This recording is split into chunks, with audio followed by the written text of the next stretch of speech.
نستغفره ونؤمن به ونتوكل عليه ونعوذ بالله من شرور أنفسنا ومن سيئات أعمالنا من يهده الله فلا مضل له ومن يضلله فلا هادي له ونشهد أن لا إله إلا الله وحده لا شريك له ونشهد أن سيدنا ومولانا محمدا عبده ورسوله صلى الله تعالى عليه وعلى آله وأصحابه وأزواجه وذرياته وسلم. رب اشرح لي صدري ويسر لي أمري واحلل عقدة من لساني يفقهوا قولي. صدر محترم، حضرات علماء اکرام، باہر سے آئے ہوئے مہمانان کرام،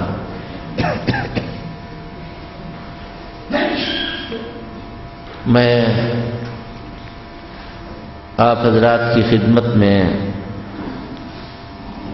کوئی تفصیلی بات اس لیے عرض نہ کر سکوں گا کہ ہمارے دوست کا آج انتقال ہو گیا اور ابھی مجھے جنازے میں جانا ہے. آدھے راستے جا کر کے جلدی سے واپس آ گیا، جام لگا ہوا تھا کہ یہاں کا پروگرام رہ جائے گا، اس لیے چند باتیں عرض کرنا ہے. اللہ پاک خلوص نیت کے ساتھ، نیکی کے ساتھ مجھے بیان کرنے کی توفیق عطا فرما دے، اور آپ کے لیے، ہمارے لیے، سب کے لیے جو باتیں مجھ سے پہلے کہی گئی ہیں یا مجھ سے بات کہی جائیں یا میں عرض کروں، اللہ پاک سب کے لیے نافع بنائے.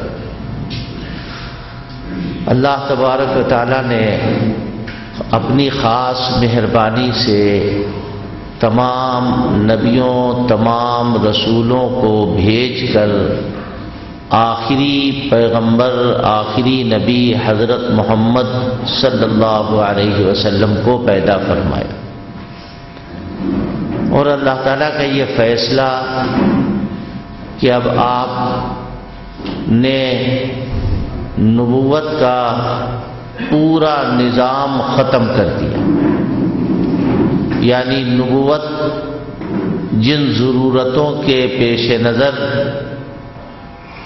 چل رہی تھی، اب اس پورے نظام کو تمام کر دیا. اب آپ آخری نبی بن کر آ گئے. آپ کے بعد اب کوئی پیغمبر، کوئی نبی، کوئی نئی دعوت کچھ فرق کے ساتھ پیدا نہیں ہو. جو کچھ آنا تھا اللہ کی طرف سے وہ آ گیا. حضرت نے خود بھی ارشاد فرمایا کہ دیکھو میں تمہیں دو چیزیں دے کے جا رہا ہوں، میں دو چیزیں تمہارے حوالے کر کے دنیا سے رخصت ہو رہا ہوں، اور ان میں ایک چیز اللہ کی کتاب اور دوسرے میرا طریقہ کار، میرا عمل، میرا قول، اور میری موجودگی میں کچھ ہوا ہے اور میں نے خاموش رہ کر اس پر رضامندی کی مہر لگائی ہے، تو وہ عمل تمہارے لیے قیامت تک کے لیے کافی ہے. اللہ کی کتاب اور نبی پاک صلی اللہ علیہ وسلم کا طریقہ.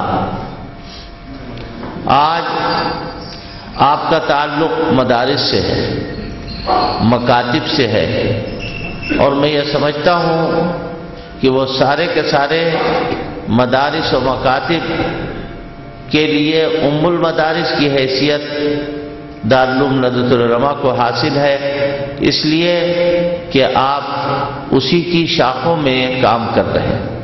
ایک حیثیت تو آپ کی یہ ہے کہ آپ مدرسہ چلا رہے ہیں، دوسری حیثیت یہ ہے کہ اپنے علاقے میں جہاں جہاں آپ کام کر رہے ہیں وہاں کی آپ کو دینی قیادت حاصل ہے اور دینی سیادت حاصل ہے.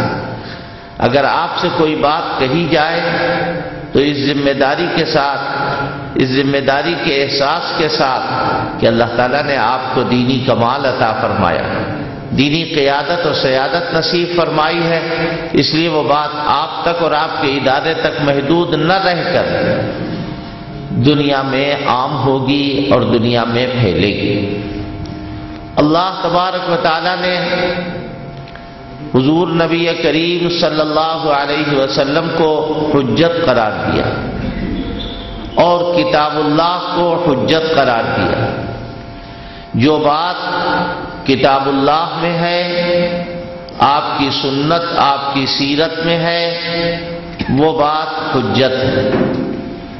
لیکن اللہ تبارک و تعالی نے کوئی بات کہہ کر کے کاغذ اور قلم نہیں رکھوایا کہ جاؤ حضور کی ذات تمہارے لیے حجت ہے اور کتاب اللہ تمہارے لیے حجت ہے۔ ایک طرف تو یہ اعلان ہے کہ قرآن پاک کو ہم قیامت تک محفوظ رکھیں گے، حضور نبی کریم صلی اللہ علیہ وسلم کی مبارک حدیثوں کی حفاظت کا انتظام اللہ تعالیٰ کی طرف سے برابر ہوتا رہے گا اور احادیث باقی رہیں گی۔ یہ دونوں چیزیں جو اخیری امت کو اخیری پیغمبر نے عطا فرمائی ہیں، اللہ ان کی حفاظت کرنے والا ہے۔ اسی کے ساتھ ساتھ اس کو مانا اور اپنایا کیسے جائے؟ آج بڑے افسوس کے ساتھ عرض کرنا پڑ رہا ہے کہ احادیث اور قرآن کا نام لے کر اس طرح کی تشویش ذہنوں میں پیدا کی جا رہی ہے اور اس طرح سے لوگوں کے ذہنوں کو خراب کرنے کی کوشش کی جا رہی ہے کہ احادیث اور قرآن پاک ان دونوں پر عمل تو کجا، ان کے سلسلے میں بدگمانی تک کے آثار لوگوں کے اندر پیدا ہو گئے۔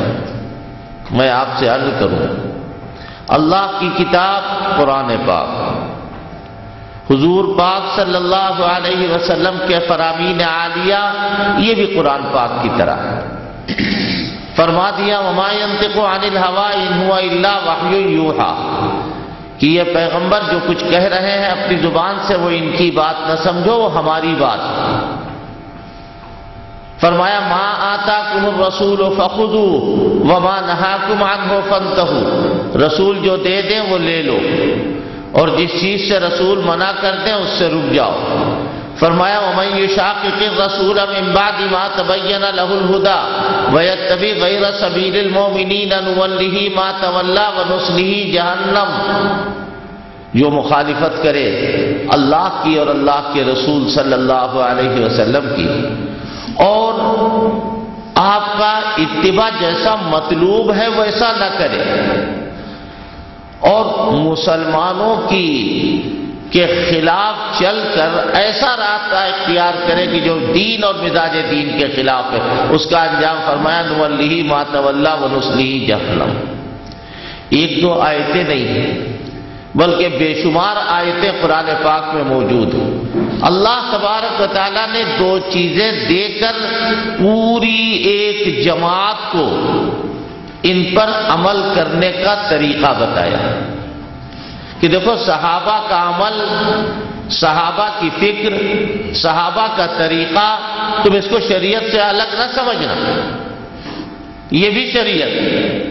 چنانچہ محدثین نے لکھا ہے کہ قول صحابی غیر مدرک بالرائے حکم میں حدیث مرفوع کے ہوتا ہے۔ صحابہ اکرام کا قول جس میں ان کی رائے کا دخل نہ ہو وہ حدیث مرفوع کی طرح، صحابی کا فرمان بجائے خود حدیث۔ فرق کیا ہے؟ حضور پاک صلی اللہ علیہ وسلم کا فرمان نقل ہوگا، قال النبی صلی اللہ علیہ وسلم ہکذا، اس کو کہیں گے حدیث مرفوع۔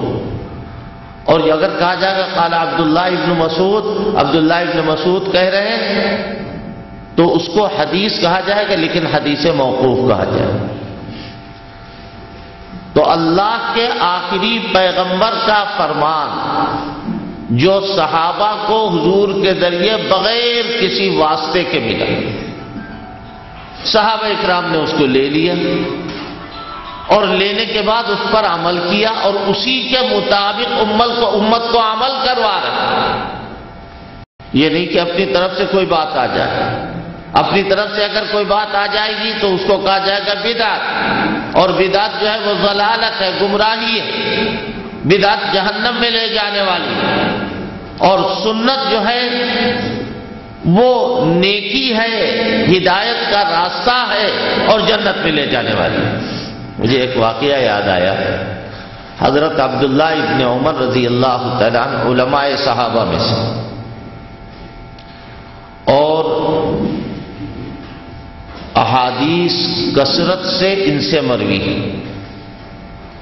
ایک مرتبہ مسجد نبوی شریف میں بیٹھے ہوئے تھے.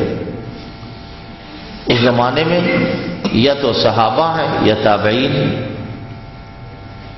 کسی کو چھینک آئی، اور ظاہر ہے یہ تو ایک ایسی چیز ہے کہ اگر کسی کو چھینک آتی ہے تو عام طور پر لوگ الحمدللہ پڑھتے ہیں، کہتے ہیں، اور یہ کہنا بھی چاہیے.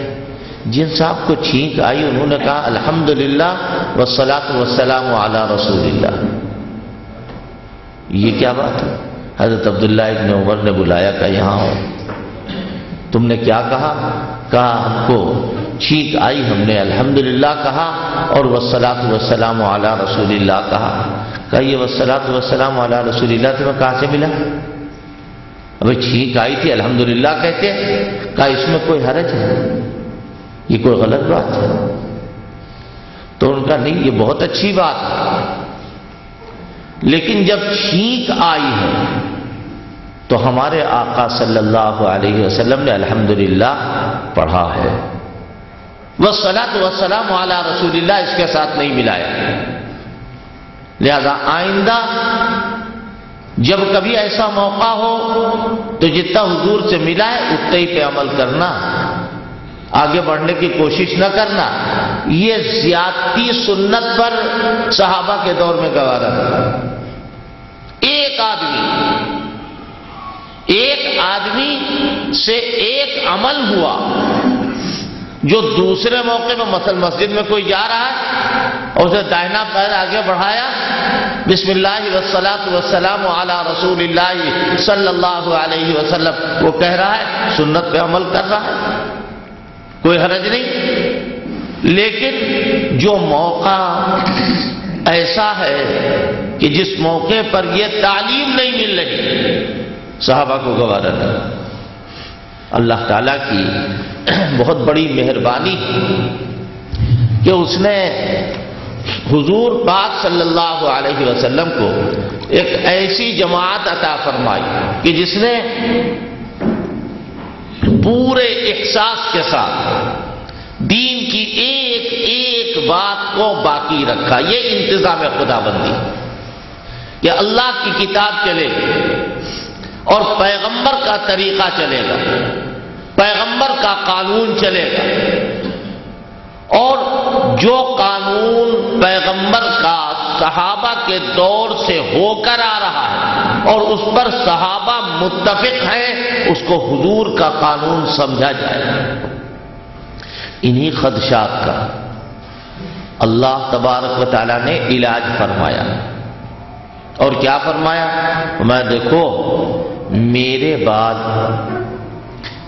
بعد جو زمانہ آئے گا جب میں نہیں ہوں گا، میرے صحابہ نہیں ہوں، اس وقت میں تم لوگوں کے لیے دینی زندگی گزارنے کے لیے ضروری ہے کہ تم میرا طریقہ اور میرے صحابہ کا طریقہ اختیار کرنا.